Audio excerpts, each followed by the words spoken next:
Khoroksa borokni langmano mothangna bagai theri lai thanino borokni bagai hinai kubui sinimung nukjago sangrong salo agoli poro nigomni thamchi chukur lomboni chaitok mumbai mega roktodan sibir khlaijaka o theri mani pandawo bebagai 125 jona sakni muchuk dino theri laikha loksoba chongmari ungei tongmani jorao hasteni grung sakham nokni blood bankono thei bangthayake nukjaka ajorao mantri okra dr manik saha hasteni lukurokno tei kusumotha rogono theri nani bagai koikha মন্ত্রী অক্রানি কগ্ন নারাগে সাংগ্রং সালো কাইসা mega রক্তদান শিবির খ্লাইজাখা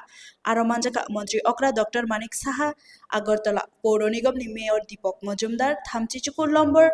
পৌর ওয়ার্ডটি corporator অলক রায় আকর্ষণ আরো কগনারা Thani মন্ত্রী অক্রা doctor Manik Saha শাখা থৈরিমানি বেলাইন কতর সামুং ও কতর সামুংনি বিশিংতৈন ওয়াসাবাইন খরক থামনি লাংমানো মথাঙ্গৈ মানো borok simino thiri ui mano borok ni sago keji kaisao 26 ml thui tongo khajak jorani bisungo o thui hamia ungei thango hinke o thui no te khorok sanari ui langma mothangai mano covid ni jorao te 2023 bisini chongmari ni jorao bo haino sakham nogrogo thui ni bial ungmani taklai ni chongmari ni jorao bo haino sakham nogo thui manthogia ungei tongo abni bagaino buskango agugoi tebo thiri laidi hinai koikha hasteni মন্ত্রী অকরা doctor Manik Saha নিজেও কিন্তু আমি নিজের স্বাস্থ্যের ব্যাপারে আমার দুদিকে এক তো আমি যখন রক্ত দেব সেই রক্তেতে আমরা কমসে কম আমরা 3 জন ব্যক্তি আমি বলবো 4 জন ব্যক্তিকেও আমরা বাঁচাতে পারি মুমূর্ষ ব্যক্তি কারণ এখন আলাদা করে রক্তের যে আমরা জানি প্লাজমা আছে WBC আছে RBC আছে প্লেটলেট আছে তো এক একজন রোগী এবং রোগীর যে কারণে হয় তার জন্য এক এক সময় এক একটা সেই ব্লাডের যে কম্পোনেন্ট সেটার প্রয়োজন হয় একসাথে ফুল ব্লাড না তো সেই সেপারেশনে এখন আমাদের ত্রিপুরাতে সেই ব্যবস্থা আছে আমাদের এখানে প্রায় 7টার মতো প্রায় সেই সেপারেট ইউনিট এখানে আছে তো আমাদের এখানে ব্লাড ব্যাংক আছে প্রায় 12টা আমাদের সরকারি এবং 2টো হচ্ছে বেসরকারি তো ব্যবস্থাপনা এখন আছে বিজ্ঞানের অগ্রগতির সাথে সাথে সেই ব্যবস্থাপনা এসছে আমাদের তো আমি বলবো যে এই গিফট আমরা নিশ্চয়ই সবাই যারা 18 বছর থেকে 60 বছর এবং বিজ্ঞান বলছে তারা নিয়মিত রক্তদান করেন 65 বছর পর্যন্ত এই রক্তদান করতে পারে যখন যারা এখানে রক্তদান করছেন তাদের মধ্যে কিন্তু একটা এই রক্ত দেওয়ার সময় আপনারা দেখবেন ওই পার্টিকুলার এই অল্প সময়ের মধ্যে তার মধ্যে একটা ঐশ্বরিক একটা অনুভব কিন্তু সেটা আসে আবার যিনি নাকি রক্তটা নিচ্ছেন তার মধ্যেও সেই ভাবনাটা কাজে এর থেকে বড় গিফট যেহেতু নেই কেন আমরা সবাই মিলে আমরা রক্তদানে এগিয়ে আসবো আর এই রক্ত দিয়ে কিন্তু আমাদের অনেক শিক্ষার বিষয় আছে দেখুন আপনি যদি মনে করেন আজকে 5000 রক্ত আমি বোতল এখানে 300 থেকে 350 ml যদি আমি ইউনিট আমি রাখি আমি 5 বছরের জন্য আমি অনেক কিছু রেখে দিই কিন্তু রাখতে পারবেন না বলেছে না যদি তাহলে ভুলে যাবে উপরওয়ালা কিন্তু বলে দিয়েছে যে এই রক্ত বেশি দিন রাখা যাবে না এটা নষ্ট হয়ে যাবে অর্থাৎ বারবার আমার একজন আরেকজনের প্রতি যে আমাদের এই সামাজিক দায়িত্ব সেটা কিন্তু মনে করিয়ে দেওয়ার ব্যবস্থা আমাদের ঈশ্বর আমাদের করে রেখেছেন যে এই কারণেই যে ব্যালেন্স যে মানে ডিমান্ড আর সাপ্লাই তার মধ্যে সমতা রাখার যে বিষয়টা যে প্রকৃতির নিয়মই কিন্তু সেটাও বারবার আমাদের স্মরণ করিয়ে দেয় আমরা মাঝে মাঝে জাত পাত ইত্যাদি নিয়ে আমরা অনেক সময় কথা বলি আজকে এখানে কে মুসলিম কে খ্রিস্টান কে শিখ কে হিন্দু কার বয়স 18 আর কার বয়স 60 এগুলো কিন্তু এই রক্তের মাধ্যমে কিন্তু কিছুই বোঝা যায় অর্থাৎ আমরা এই যে আমরা সবাই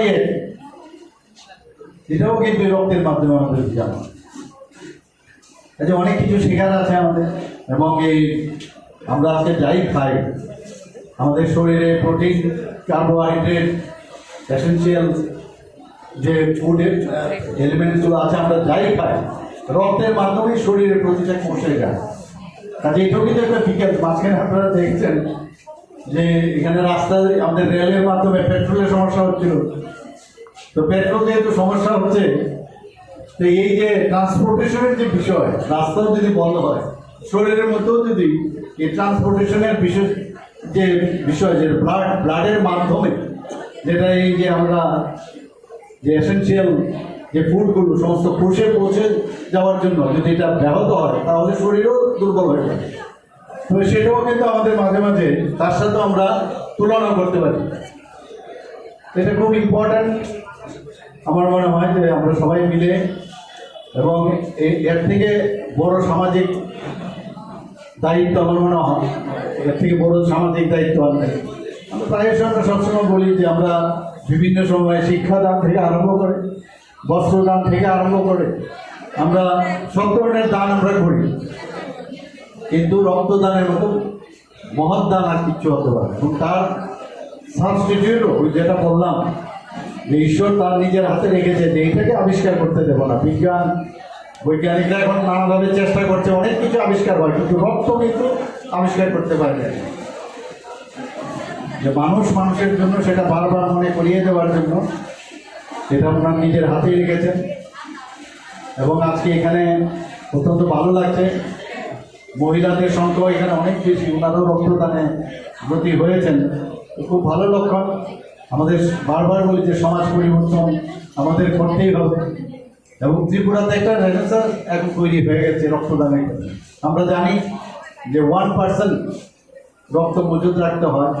তো ত্রিপুরার যদি 40 লক্ষ এখন পপুলেশন হয়, 1% প্রায় 40,000 ইউনিট আমাদের প্রতি বছর আমাদের রাখতে হবে। এবং গত 2023 সেইখানে আমরা দেখেছি প্রায় 40,000-এর মতো বোতল আমার মানে সেই ইউনিট আমাদের মজুদ ছিল এই রক্তদানের মাধ্যমে।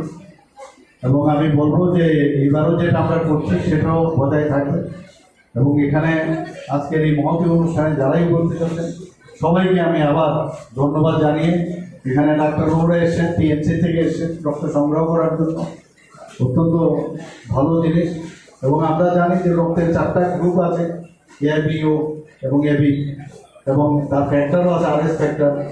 RS positive, RS negative. Negative রক্তের 15% টোটাল পপুলেশনের থাকে। তাতে সব ধরনের রক্ত যখন ব্লাড ব্যাঙ্কে থাকবে, যখন এনিমিক পেশেন্ট বা অস্ত্রোপচারের সময় যখন রক্তের প্রয়োজন, বা কোনো আঘাতজনিত কারণে রক্তর সমস্যা হচ্ছে, যারা